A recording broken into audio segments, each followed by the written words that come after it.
Good night, everyone, and welcome to IaaC and this crazy place. For me, it's an honor to introduce a friend, Mr. Massimo Banzi, one of the founders of Arduino, interaction designers, that, you know, with other 4 people, maybe you will tell more about it, created something that is definitely revolutionizing the world. And this is just starting, we think, no? This is actually part of, we see it part of our big picture of how we see this, our cities and society are going to evolve. And providing the tools for that to happen is very important in this moment of history. I think that is very few things I can say about you. Everybody knows you, and I think that we will enjoy having you here, and thank you again for making it happen. Thank you. Hi. So, thank you for the great introduction. And so, I just want to talk a little bit about this world that I'm sort of part of, which is called the maker movement, and how some things are changing because of the maker movement and some of the work that we have done. So to start with, I want to say that I am a geek, but I'm a geek that loves design. And the reason why I'm a geek that loves design goes back to this thing, which is, this is the thing I used to learn about electronics when I was 8, but it was partially designed by Dieter Rams, who is a famous German designer. So if you own an Apple device, their design was copied from Dieter Rams. So in a way, this little tool that I used when I was a kid kind of gave me this interest in this idea that you can make technology simple so that it becomes useful for everyday people. And that's something that has come back a number of times. I always like this idea that you can make technology simpler, that you can make available to more people. And it's also that it's interesting how normally in the world of technology, if you make something simple, technology, you make it simple for children, that's okay. So this is a tool for children. If you make technology simpler for adults, you always get some strange reaction from the sort of classic sort of engineering community, because they feel that, you know, you're making people stupid by making things simpler. Well, I think it's interesting. And so a few years ago, I was teaching in this design school in Ivrea, which was this weird experiment of trying to make a school of design for interaction design. So the idea that on top of like doing classic design, you would also try to design the interaction between people and devices, in a way that you could extend the classic culture of design to apply to technology. So this building used to be the R&D office of Olivetti in the 60s, and then they was refurbished by Ettore Sozzas. And so that's where we worked between 2002 and 2006, where the main sponsor, Telecom Italia, decided to shut it down, because this is what kind of happens in Italy. If you start doing something that's a little bit too interesting, they say, okay, stop, shut up, go away, because it's, you know, you're disturbing the environment by, you know, inventing too much stuff. So in a way, but it was interesting, this experiment of having a lot of interesting and clever students who don't have a background in the technology, in engineering, they don't have a background in software or electronics, but they are very creative. And so how do you create tools to make these people more creative and being able to use technology as a tool? So I work with a number of people. So these are the friends I work with making this tool Arduino, which I will tell you about today. So the one on the left is from Zaragoza, Spain. David Quartielles, Gianluca Martinez from Ivrea, Tom Igo is from New York, David Mellis is at the MIT Media Lab, and there is me. So we all kind of met in this school at different times, and we kind of worked on this tool here, Arduino, which started off in 2004-ish, again, as a tool for our students to be able to build with electronics, and I'll explain a little bit better what this thing does in a second. And then we started developing it as an open source project, and it became a company, and then it became a group of company, because now Arduino has a distributed sort of structure where we are in Switzerland, Italy, Sweden, India, Hungary, and the US. So we have kind of different little offices. So today's kind of presentation in a way is dedicated to this guy here. So this is a taxi driver who picked me up Tuesday or Wednesday in Barcelona. So this, you see the huge line of taxis is all the taxis waiting for at the Mobile World Congress. So I get in the car, and after 50 meters, the guy stops the car and says, "Wait a second, are you the guy from Arduino?" And I'm like, like, what the? And I was like, yeah. And he says, and then he had like a bunch of flyers like on the dashboard, and he pulls out the book from the Arduino starter kit. It's like, "I'm learning Arduino." And then he was like, he picked up the phone because he was showing me that while he was waiting to pick up the customers, he was watching one of my videos on YouTube to learn how to use Arduino. And then he explained to me that he was building this device that would make a camera rotate 360 degrees to take pictures, and then he picked up the radio and went like, "Chicos!" And he was like screaming in the microphone, telling all the other taxi driver, "I picked up the Arduino guy." So apparently Arduino is huge with taxi drivers in Barcelona.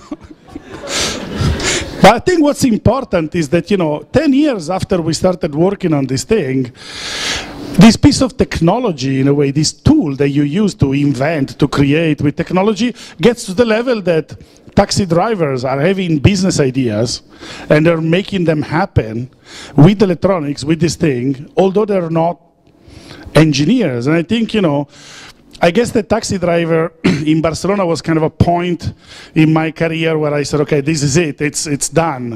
If the taxi driver is doing a digital electronic startup, and learning how to use Arduino on a phone, then a lot of things are changing, So my classic presentation starts by saying, the relationship we have with products in a way changes. Now, these are the classic products you find on a shelf. And also, this is the classic picture that people are starting to get when they think about, products. But actually, in this place here at IaaC, you understand very well that these things are changing a lot because of machines like this. This is a kind of speed up film of a MakerBot printing an object out of plastic. So a lot of these machines, we are changing the relationship we have with products, the way we design and build things. So one of the examples I like is this website here, where you can actually design your own robot between different modules. You put them together, and then you press a button, and you buy them, and you get them at home. So this idea that you get this level of mass customization, that you design the products that you can customize the products that you buy, changes a lot this relationship. People still think, in terms of a big ship comes with all the products, but in a way there's a lot of things that are changing. So clearly this is what economists calls the third industrial revolution. But in a small corner of this third industrial revolution, there is a group of people that I am part of called makers. And so one of the things that people have been writing about the maker is that the maker culture is essentially, it's a technology-based extension of the DIY culture. It's kind of a simplistic definition, but in a way there is always been this group of people that have been playing, building things at home, fixing things or building things at home. But now they have access to more advanced technology. And essentially, there's also a change in a way people are introduced to this kind of technologies and these platforms because of the internet. So the taxi driver was a good example because he was using YouTube on his phone while he was waiting for customers, and he was watching instructional videos online. So he wasn't going to a university, you know, he was basically getting his own DIY. So one of the interesting things is that the makers, in a way, have a strong focus on learning skills, practical skills, doing it through different tools. Online is actually one of the main areas, but it's also happening in a lot of physical places. So the picture I'm using in the background is this guy called Franco that works who is from the Fab Lab in Torino. Actually, I came here in 2010 and I saw the Fab Lab. I saw the exhibition that was in the center of Barcelona. I thought, I think we need a Fab Lab in Italy. So when I went back, I made one in Torino, and then we started this pattern that the offices that Arduino has around the world, they are both offices of Arduino and Fab Lab and Makerspaces. So the idea that you create spaces where people come and they work with us. So yes, you learn online, but also we have created places where you come in and you can learn from other people. They just come in randomly. So Mr. Franco from the picture, let me go back to the one with the soldering iron, he has no formal training in electronics, yet makes the most beautiful printed circuit boards I've ever seen in my life, by hand, so by using all manual processes. And he's teaching some students from the Polytechnic of Torino how to solder. So there is this interesting exchange of knowledge between people. So this maker culture is really strongly attached to the way you learn about things in a non-conventional way. And in fact, The Economist wrote later on that the maker movement could change how science is taught and boost innovation in a way it may herald the new industrial revolution. This idea of the industrial revolution keeps coming back. I'm not sure it's really such a big industrial revolution, but clearly some people have started writing books about it. So the interesting thing about this book, Makers by Chris Anderson, is that he was the editor of Wired magazine in the US. Then he started to build these airplanes, these drones with his children. And then after building these drones with his children, he realized that could be a community that could be formed around this. So he formed the DIY drones community online. And then out of that, this open source project started of making drones and helicopters out of essentially Arduino. So they made this thing called Arducopter. And then from Arducopter, they made this company called 3D Robotics. And so he progressed from playing with his children to, I make a company, I get money from investors, and then and I have a full-blown. So he describes the process of how he created that in this book. So in a way, it is an interesting movement from mass production with centralized corporate economy of scale into a more kind of mass innovation type model where you have a much more decentralized. I mean, if you look at Kickstarter, which we will mention later, you see there's a lot of people who are creating small hardware startups and they're making hardware products, which is something that was, again, something that only engineers would dare to do. And now they're making consumer electronic products and they're making them in like 500 pieces. And they can launch a company with that. So I can see that what's happening is that what's changing a lot is the way how people discover, learn, invent, finance, make, and sell. So each element of how you would go through the process of kind of taking your idea to the level that it becomes, a reality that makes real products is changing at every level. And this is good because in a way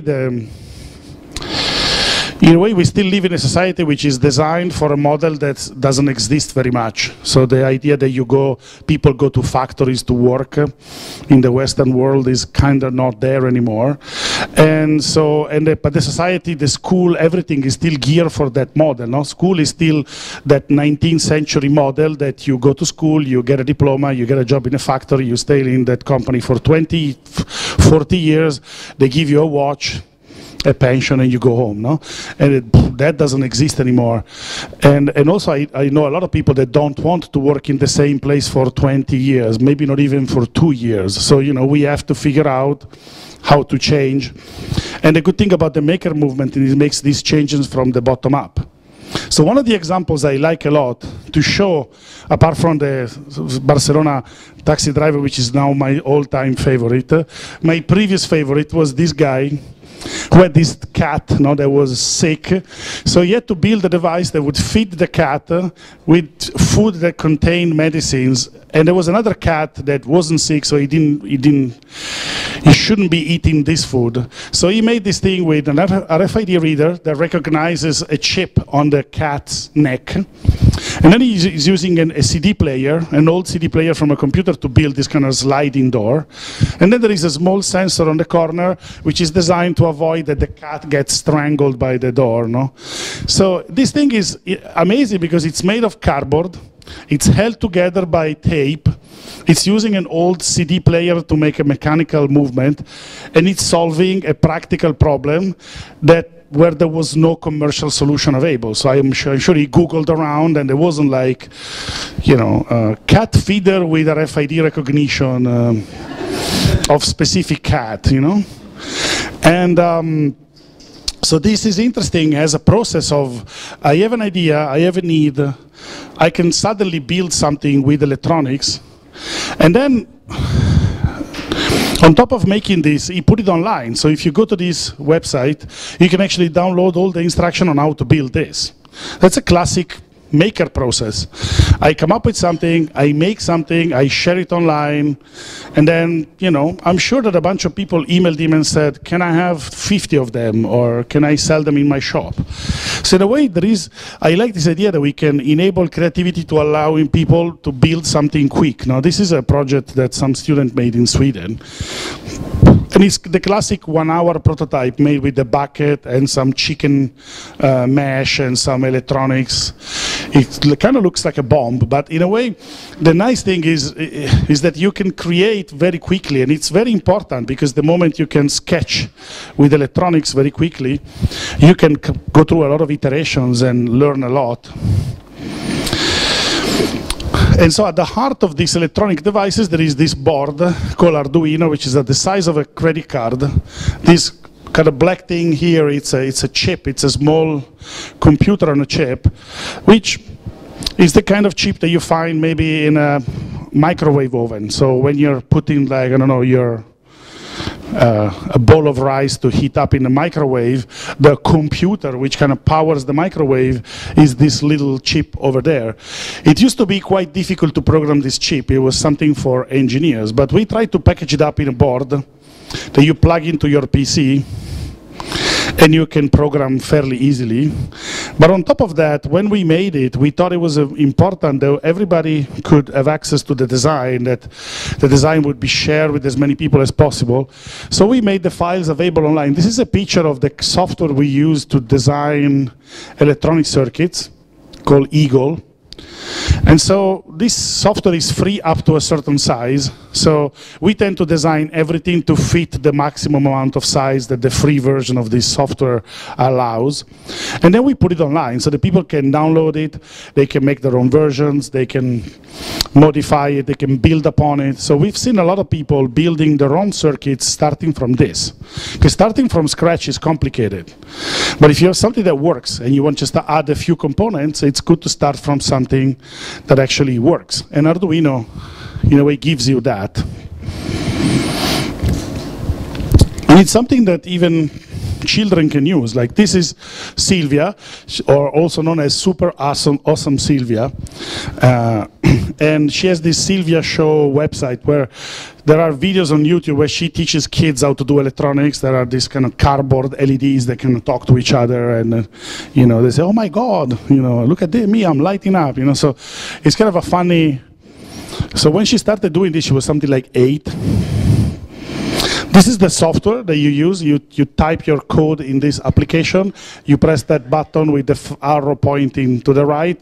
The code that you have written goes into the board, and the board comes alive. But what's important also in this system is the community. So Arduino it's worth very little without its community. Thousands of people which kind of share knowledge online, help each other, share design. So we started Arduino by sharing a lot of information online. So we created this pattern which, if you're part of the community, you share. You tell other people how to do it. You share what you've done. You know, and I remember that when we shared the first version of Arduino, I must have posted somewhere, this thing looks like crap, it's badly made, but I don't care because, you know, I'm sharing it. Somebody better than me will, you know, will fix it. And that's it. You know, you share because you shouldn't be so worried about having everything perfect. Just make it available. So the model that we then chose for Arduino is that the hardware, the software and the documentation are shared with open source licenses of different kinds. So Creative Commons is sort of a way to evolve copyright.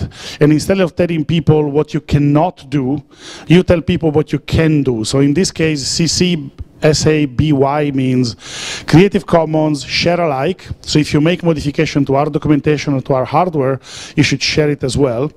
And BY means by attribution. So you also should say, I took this from Arduino.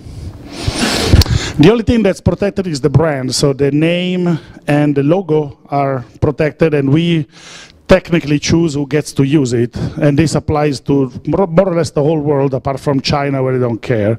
So it's kind of hard to, you know, convince them that trademark exists and it's a concept. They'd be nice if they would sort of. So one book that was very important in this process to get these ideas is this book by Eric von Ippen, who is a professor at the MIT, and this book is available online as a HTML file, I think, and it describes the research that Eric has been doing for at least 30 years of like figuring out how everyday people are innovating, how everyday people are telling companies, look, you could do this and this to your product and you would improve the product. And so how innovation doesn't come always from the top, but it's also something that happens every day. The other thing that was quite useful for me to understand some things is this talk from this professor from University of California that studied fashion, and she studied the industries who defend copyright really sort of strongly, and fashion. And in fashion, at least in the US, you cannot patent this shirt. You cannot patent the design of this shirt because it's a commodity item. So the only thing you can do is to put a logo on it so that you can protect the logo. So you can understand why the Louis Vuitton bags are essentially just thousands of logos all over the place, because it becomes, if you want to copy the bag, you have to copy the logo.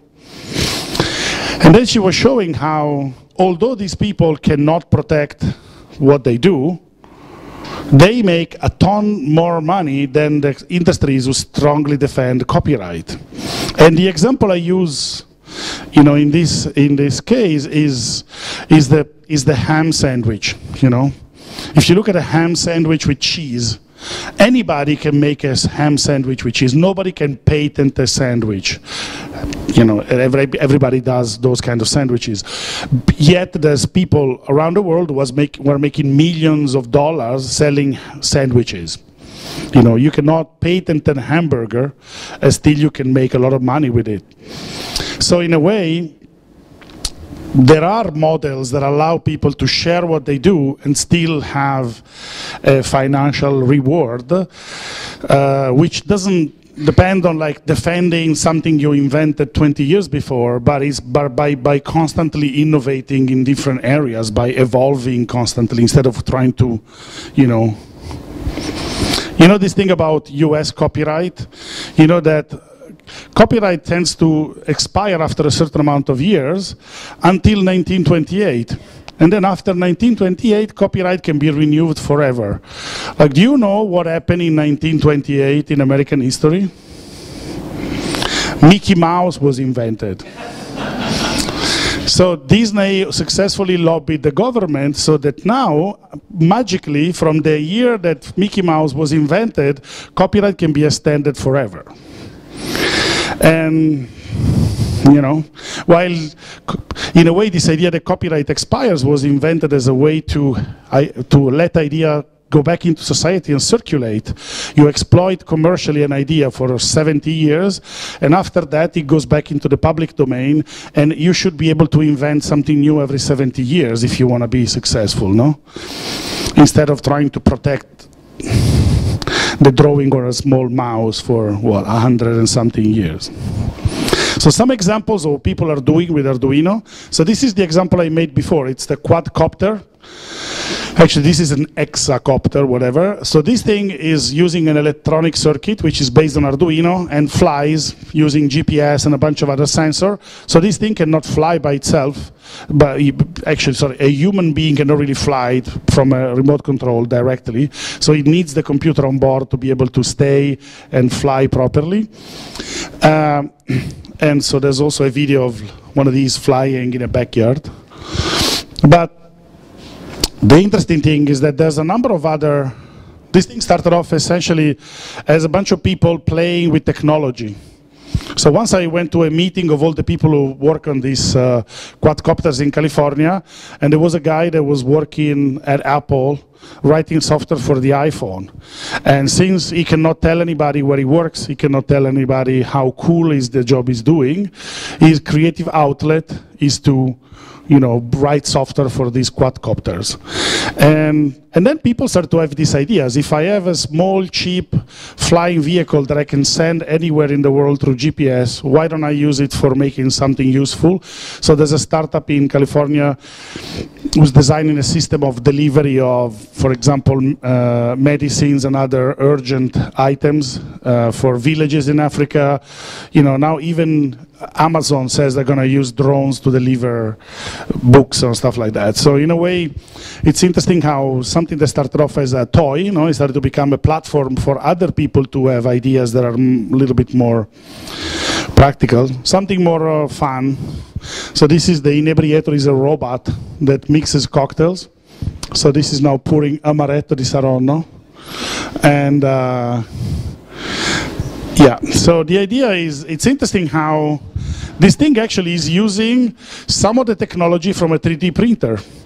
So again, this idea that you share in open source has this stratification effect, that you share a circuit like I did with Arduino. Somebody builds a 3D printer based on that, and they share all the knowledge needed to make axes move in 3 dimensions. And then somebody takes that and makes it into a machine to mix cocktails. And then later on somebody says, well, instead of cocktails, why don't we put the primary ingredients of a medicine, and we can make a machine that mixes medicines, which actually somebody is actually building. So, you know, the open source knowledge tend to kind of layer, and it's almost like putting down bricks. So you start with the foundations, and later on the walls become pretty high. So some other projects, this is a glove that understands the kind of gesture that people do and interprets sign language into text. This is a device, this is very famous in a way in the Arduino world. Botanicals is one of the first Internet of Things applications. You plug it into a plant, the plant tweets and says, you know, hi, I'm a little thirsty, you know, or this kind of stuff. A clock that visualizes where people are, you know, by looking at their Twitter feeds. This is the Harry Potter clock.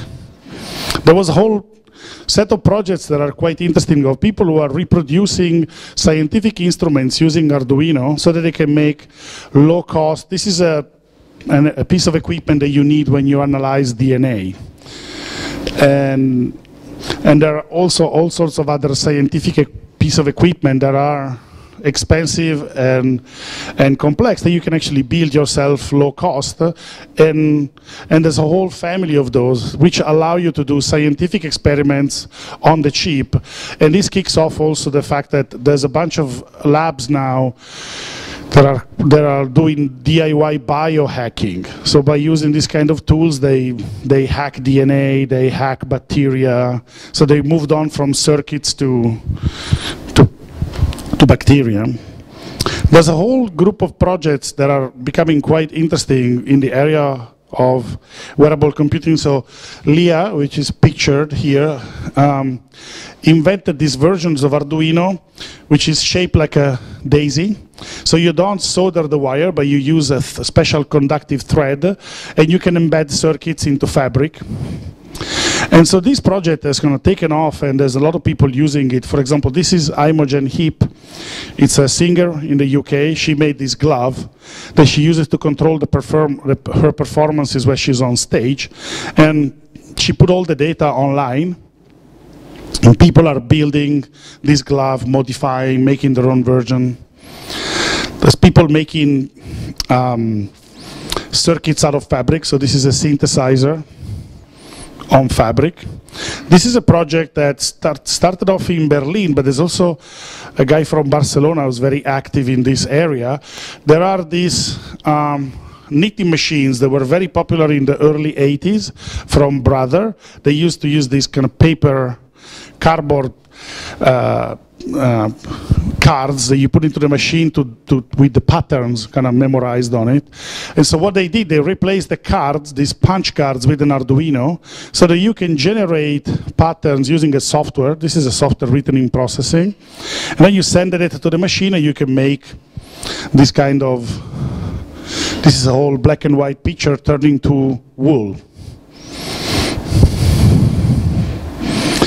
Some example of other projects. This is a very simple bracelet with an accelerometer that reacts to movement and changes color. This one is another interesting project where you wear this kind of animal, and the little animal measures your skin resistance and heartbeat, detects when you're getting nervous.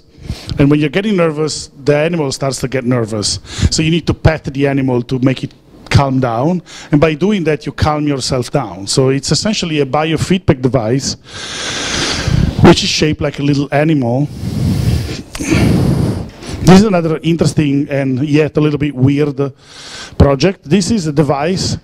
It's using an e-paper display like a Kindle, and through a Bluetooth 4 connection connects to your phone.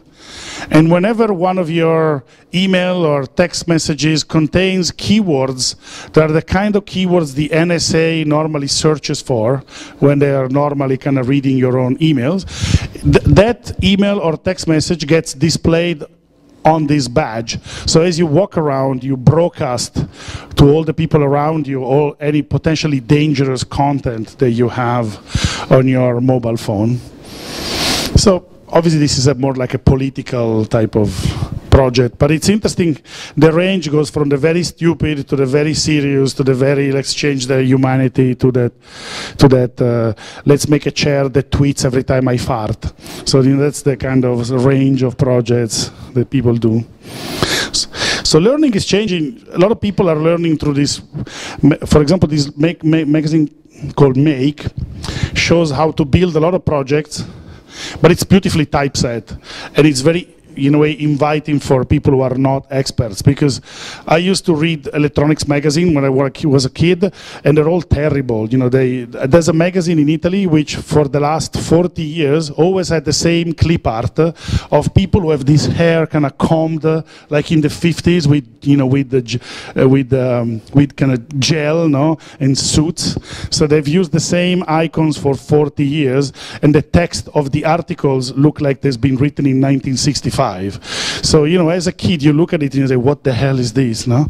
And then you look at Make, and the illustrations are beautiful, the typesetting is beautiful, so it's more inviting. Instructables, we looked at it before, no? Is the website where the guy shared the project for the cat feeder. So you can find completely finished products that you can start from when you build your own projects. There's a lot of learning that goes online. So this is an interesting case. So this is the guy who's working at Google on the self-driving car, and he has a class on artificial intelligence at Stanford. And so while at Stanford, he opened up registration to the class to the whole internet, and he got 200,000 people to sign up for his class. And then he realized that there was a lot of interest in learning online, so he got people from all over the world to sign up. So he made this company that basically provides kind of university level classes online. And a number of schools are actually figuring out that these badges that you learn, that you get online, this learning that happens in non-conventional places is threatening universities, especially in the US.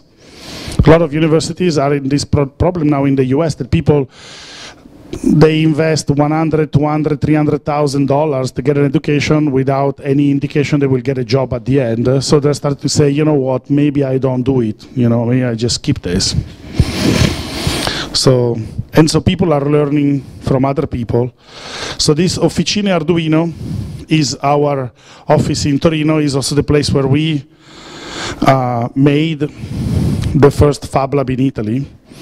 So there's a whole co-working space, and then you see there's like a little, in the corner there's an area called Fab Lab. So these people have a beautiful building that for the architects in the audience was designed by the same engineer who designed the Lingotto factory in Torino.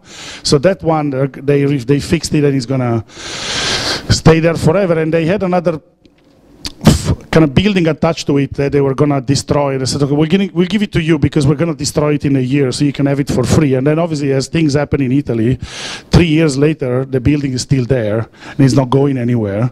So we have it for free. And so we made essentially the office and a Fab Lab. So this is when the Fab Lab opened. There was basically nothing apart from the laser cutter, the printer, and the teaching room. And now it's a mess of like 3 laser cutter, 5 3D printers, people all over the place. And we have a nice community of a few hundred people who are coming, they're learning. This is Enrico, who is in charge of the Fab Lab. So the Arduino has an office on the above the Fab Lab. And so there's this nice exchange of people that we meet through the Fab Lab who become people who work for Arduino. The people at Arduino go into the Fab Lab and they kind of exchange and they sort of teach people how to use electronics. And I think it's an interesting model that we are replicating. So our office in Sweden is the same. It's a Fab Lab and co-working.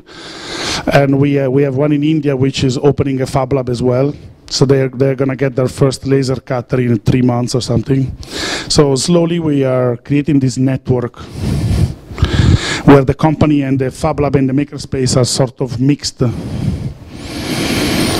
So I want to quickly show you another trend which is interesting with a bunch of these different websites like Thingiverse. It's a big database of 3D models that you can download and print. I'm sure that all the students know this. And other tools that are happening online. So a lot of these professional tools that used to be applications that you download are now things you use in a web browser.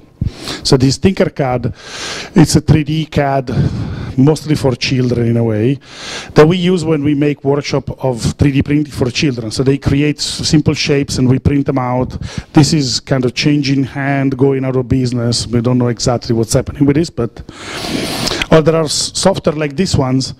This fritzing was started in Berlin by a group of people that were in Ivrea originally, and they tried to again design a tool which allows you to design electronic circuits, but not from the point of view of the classic engineering process, but from the point of view of somebody who experiments. So you start to build your circuit, you kind of move around, build the circuit. Once the circuit is working, you capture it through this view, so you replicate what you have in real life, and this basically captures the electronic circuit and creates a schematic diagram, which is where engineers normally start from, while here kind of, in a way, understands the schematic of your project from the way you built the project. So you can learn kind of by doing, and then the tool captures the information, and then at the end you press a button, the file goes to Berlin, and you get a circuit board that you can solder. So you can design circuit boards with no knowledge of how you do that, which is normally requires fairly big understanding of electronics. So this one is another tool, Upverter. This is interesting. It's ElectronicsCAD, which is collaborative. So people from different parts of the world can collaborate on an electronic design at the same time. So this is recognizing the nature of how people now work in different parts of the world, and they might not be in the same room. So they need these technology tools. one of the things you need is places where to buy things. So for example, a place like the Arduino Store, it's an online store for technology that tries to be friendly to people who don't understand about technology. So we try in a way to make things simple to understand, to choose. You can buy parts for 3D printers, starter kits, electronics. We import strange stuff from China. But again, it used to be very challenging to find the parts that you need if you want to make electronics, especially consumer electronics. But now there is this website called Alibaba, where it's worth a few billions, these companies. And you can go there and you type, I don't know, 5.6 inches TFT screen, and you get hundreds of links of all these Chinese companies. And then you say, okay, I want to buy 1,000 of these, and I want to pay maximum this amount of money, boom, and you get attacked online by thousands of these companies trying to sell you, giving you the best price. And so you have access to all the suppliers in China directly through this website. So some products you can go to AliExpress and you buy them directly, or the other ones you do this thing called an RFQ, request for quote. They give you a quote and it comes directly from the factory to you. So you have access to the same parts that somebody that designs an iPhone has. And one of the things that strike me a lot is the fact that now Amazon has this website where they sell screws. So, you know, when the hardware store becomes Amazon, you know, really building things is starting to become something where you go online and all your suppliers are online, and even the people who do certain parts of the work are online. And this is quite interesting as a shift. You know, another area that I find very interesting in this idea of the crowdfunding, I mean, we have a successful example of crowdfunding in the room because Thomas was able to fund the Smart Citizen through a campaign.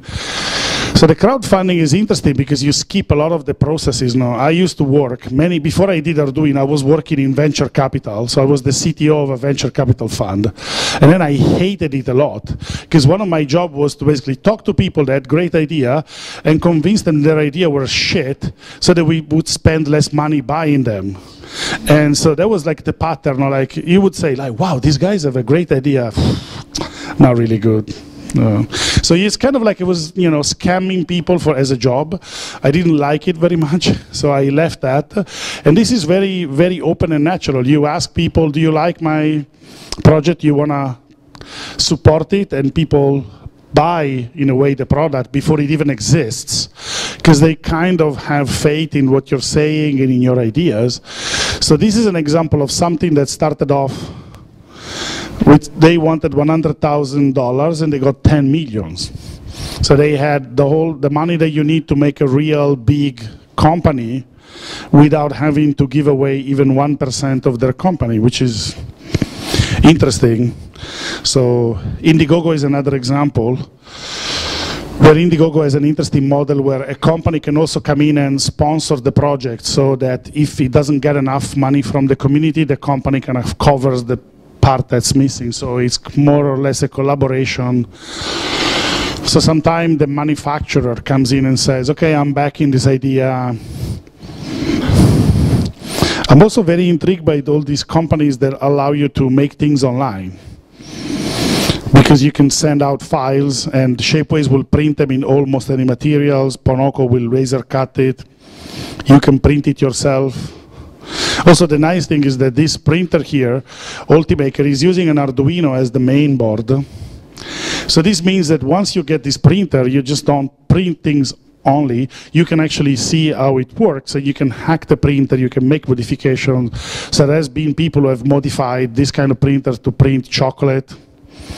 I have seen a printer at GenSpace in New York that was printing genetically modified mouse cells that they get kind of printed on your skin. So when you are in a club with that kind of black light, the tattoo glows on your hand, on your body. So they asked me if I wanted to try, but the idea of getting like genetically modified rat cell kind of implanted in my skin wasn't appealing. So I said, thank you, I'll pass, good idea, nice printer, but I thought it was too much. So I like this idea that you can sell things but online, but also these kind of models where, I don't know if you know quirky.com. It's a place where if you have an idea, you go there and say, I think there should be a folding, pivoting extension cord. And then the guy who has, or the person who has the idea develops it online with the community. So a lot of the quirky products, when they come out, they say developed by Jake and a list of all the people that online did something on the project. And then they manufacture it and they sell it and they give them royalties. So in the end, you can see that this guy in a little bit more than a year made $289,000 by having invented this, bending power plug, which it's nice, but I don't think it's going to change the world. Yet, he was able to get a product out. Because the problem with this kind of products is that technically they're simple. It's just some injection molding plastic with some bits of metal. But when you try to go out and actually get parts injection molded, the process is long and complex, and you need to know the supplier. It's a mess. So the fact that you can go to the level that you develop your idea and then somebody else takes it forward and makes it into a product increases the amount of people that can have ideas. So all these steps, in a way, show that there is the possibility of imagining different things that don't exist now and developing every single step, in a way, skipping most of the traditional steps. There's also some other interesting companies that are happening now, like Dragon Innovation, which is made of a number of people who know exactly how you make something in China. And if you have an idea, they will help you, take you to their supplier, so they will help you set up the whole production chain, like a big consumer electronics company. And in fact, you see that big consumer electronics companies are responding, trying to, they're getting worried about the fact that one of these little Kickstarter company then makes $10 million, then has a product in Best Buy next to your product, and they are three guys in a room somewhere in California, and and GE has 100,000 people in one building, 20,000 people in another building, and it's kind of expensive to run that kind of company. So one of the things that I wanted to close with is that lately we've seen a number of interesting trends that we should watch. One obviously has to do with 3D printing and digital fabrication, and in this place here you understand this very well. But the fact that Stratasys, which is a big commercial maker of 3D printers, buys a company that started off in a warehouse in a not so nice part of Brooklyn, and then becomes, a $400 million merger, clearly shows that they understood that as the inventor of the technology, they always thought this technology was going to be only for professionals, and then they went like, duh, everybody will want one, so they had to go and buy this company to be able to provide consumer-level products. There is an interesting trend of this deep learning. Like Google is buying a lot of these little companies that people don't know very much about. Like this company from the UK, DeepMind, was bought for $400 million, and they make softwares, which used to be called artificial intelligence, but the name is kind of overused, and now they call it deep learning because it sounds more fancy. But this idea that more and more we are relying on devices which learn from behaviors. They extract information from a lot of data. So one of the big trends that you will see is that, especially when you put sensors all over the place and you collect billions of individual bits of information which individually don't mean anything, you need this kind of softwares that can analyze 3 billion readings from sensors and understand how people are moving around in the city, or how much the use of electricity is going to change tonight, or when is the next time I need to replace the light bulb in the street outside here. So this kind of deep learning goes together with the Internet of Things. The fact that Google buys Nest for $3 billion, it's an interesting trend. it's certainly woken up a bunch of venture capitalists who are like now emailing everybody who's doing electronics saying, hey, would you like a truckload of money? In the hope that Google will buy you and I'll make 3 billion as well. And there's a lot of interest in wearable computing. Intel is betting a lot of money on that. They're making this Make It Wearable challenge where they're giving away $1 million something for people making wearable projects.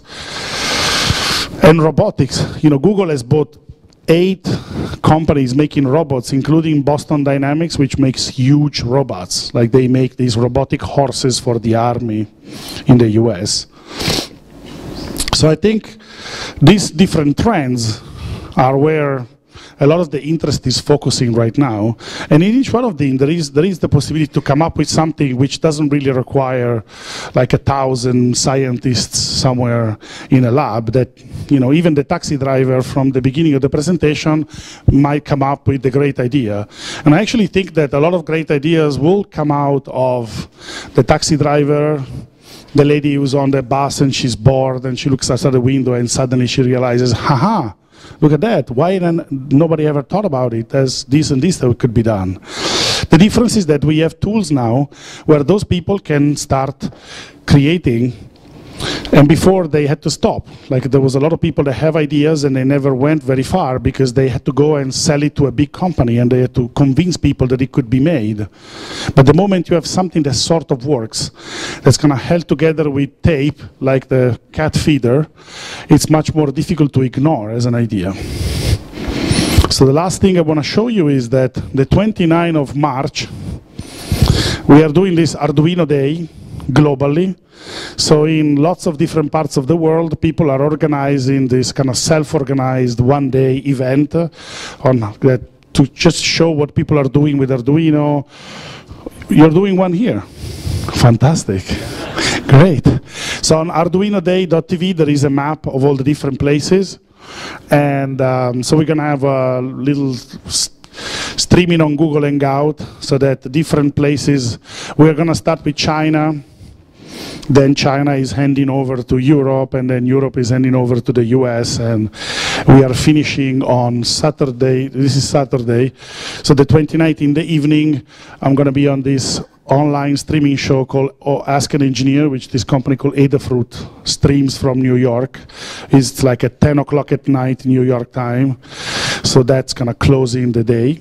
But this is a good way to get to know people who are doing things with Arduino and understanding what they're doing, getting to know people. Because at the end of the day, yes, you can do a lot of things online, but the nice thing of building things, real, actual things, is that it's nice to meet with people in real life. No, you can do a lot of online, but nothing replaces meeting people in real life. So, thank you. This is all I wanted to tell you for tonight.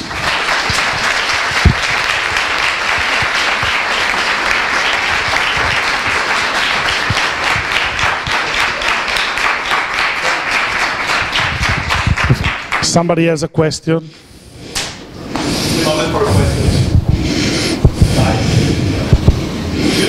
Whoa. What do you think about this trend of buying this makers event, this maker company?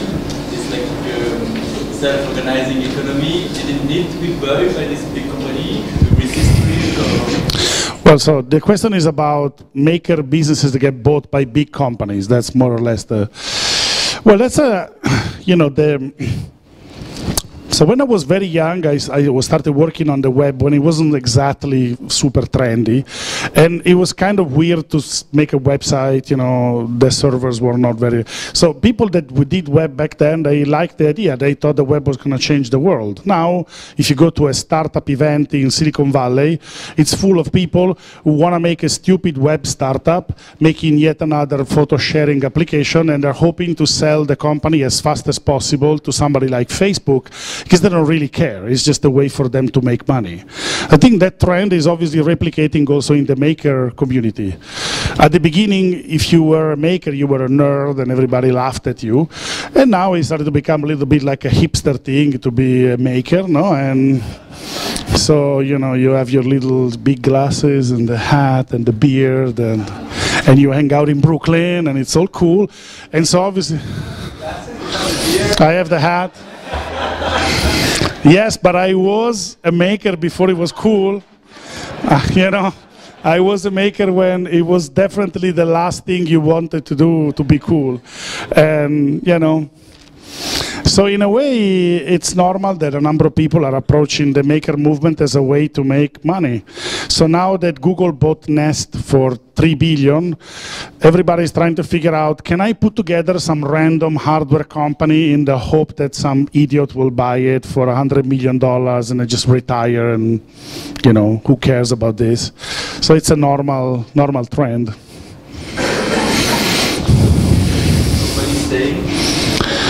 Well, the funny thing is that some people in Silicon Valley, they talk about so if you want to build a company and just run it and, you know, make that your life and you believe in what you're doing, that's the old way of being an entrepreneur. No, that's like more like an European way of being an entrepreneur. There are some companies in Europe that are like 1,000 years old, no, and the same family is still running the company. Some people in Silicon Valley, they call that lifestyle business. The same way that they would say, you are such a loser, it's unbelievable. No, it's in a way they think that if you want to build a company and run it and make that like your reason for living, is just very stupid. Why wouldn't you want to sell that, stay 3 years in the company until your options vest and then goodbye and go to the beach, no? So in a way, there is a big range of people. The people who think that, I hope that Arduino will last for a long time. There's a lot of work to do to make technology simpler for people to, you know, at the moment Arduino is doing a lot of work around Spain, teaching in schools to kids, you know, about electronics and software. So there's, you know, there's a lot of work to do. Getting to this question because last week or a couple of weeks, Facebook just bought our phone numbers from WhatsApp, right? Yeah, totally. For like 19 billion. Yeah. So, do you think it's possible that something like this to happen in the, you know, someone can buy a community? Is that possible? I mean, what if you get like a 20 billion offer by from Arduino? No, at the moment the offers are a bit funny. Sometimes I laugh. But for example, you know, people created Instructables because they believed that it was going to be a tool for people to share their knowledge. And then Autodesk bought that community. And now they're building a set of you know, tools to be able to sell to that community. And they have something like 18 million visitors on the website. So they tried to say, why don't we do a deal where, you know, we exchange this and that, and you basically give us your users. That was the selling something to a community is one of the business models of the internet. The difference, I guess, that if you're specifically buying something and the company is making money because you buy something by your own choice, I think it's much healthier than being on Facebook when you are the product. You know, in Facebook, it's free because you are the product. They sell you to some other company. While if you are in a community and somebody says, would you like to buy an Arduino board? If you buy an Arduino board, we'll make a couple of euros and everybody's happy. But I don't sell your personal data or, you know, what you click on to anybody else. I would never do something like that. I guess in a way, when they bought MakerBot, yes, they bought the printers, but you know, these people invented 3D printing, so they don't really need MakerBot for the technology. But MakerBot started Thingiverse, and Thingiverse is a community of thousands and thousands of people sharing 3D models, and so I guess they're buying that. They're buying the access to the community.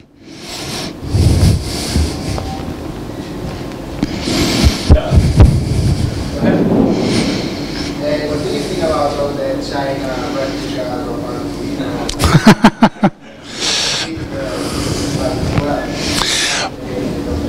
I mean, yeah, the Chinese replicas of Arduino, in a way, it's kind of inevitable because there is Chinese replicas of, you know, even Armani clothing, or so in a way. For a lot of them, it's not they don't see it as a bad thing. if you talk to some of the people in China and you say, why are you making copies of Arduino? They say, well, because this is great. And so, by copying, I'm showing respect because you have a great idea, so I should, and I'm copying it, so I'm doing like, okay, that's an interesting concept. It doesn't really fly with the kind of European culture, but it works for them.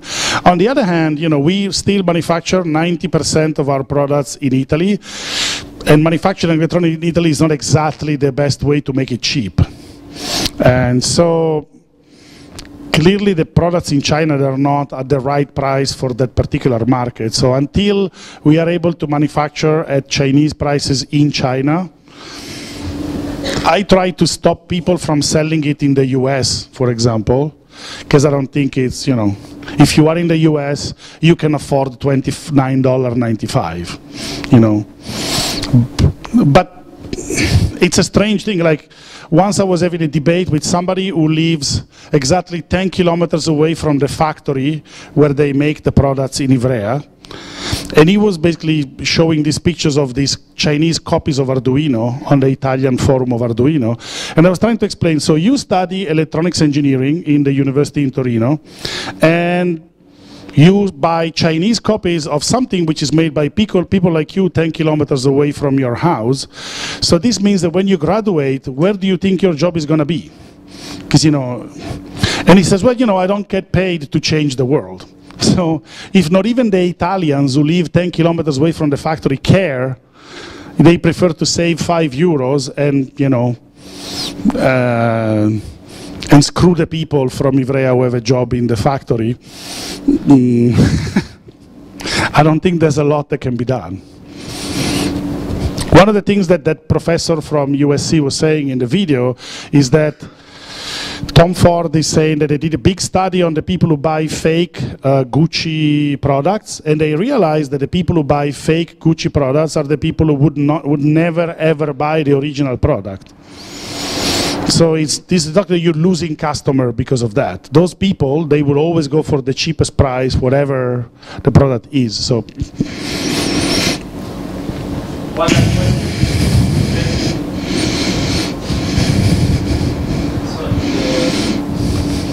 Do you have